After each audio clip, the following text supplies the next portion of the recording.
This is shortcuts to onEvents, how to create onEvent functions, how to change an onEvent function to an independent function. So let's go to a design and get a button.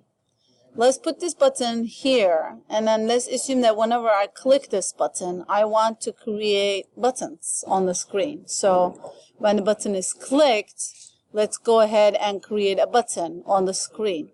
So if I run this, if I click, it's going to create button, then it's going to create an error. Oops. So here, the button ID parameter refers to IDs already created. So anytime you create a button, it's going to give you this error because it's not correct to create a button with the same ID. So in order to solve this, let's go and define a variable. We will solve this problem by creating a variable called var index, and index starts at 1. And since every time I click on the button, this creates an ID, I want to attach this index to here, and then reset run. I click, and then now the ID parameter is ID 1. So I want to also increase the ID here so it doesn't give me any error. Index plus plus, or index equals to index plus 1. Reset run. So now I should not have any problem. So it looks good. The thing is, here there's a code inside a function, but this is not independent because it's attached to onEvent, and this is not fine for College Board. In order to make this independent, you go to show text, and you see that this is a function. And if you try to Control Z, if you try to like select it until here, this is the function.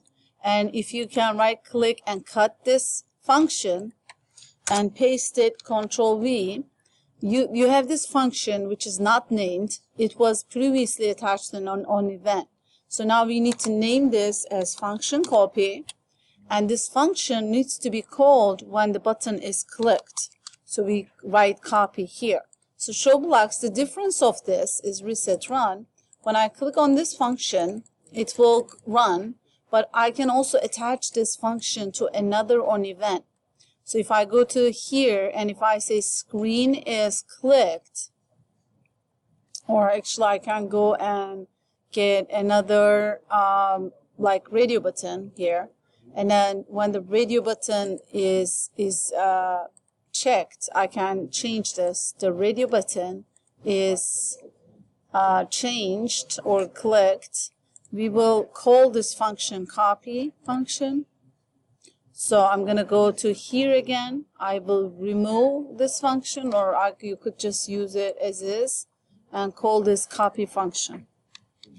So that's the difference, is you can call the copy function run. So you could either create buttons like this, or you could just click on here, create buttons like with this. Okay, so here, and continue writing this code. So this is also, this can be done by using, I can remove this by using shift key and right arrow key to select until this function ends before this parenthesis. This parenthesis is onEvent function call. So I'm going to take this off, curly brace till this curly brace, command Control X, cut. And in this one, radio button click, I'm going to call which function? Copy function. So I don't have to, it looks neat and clean, and you can just call the buttons here. Click, run. I hope this helps.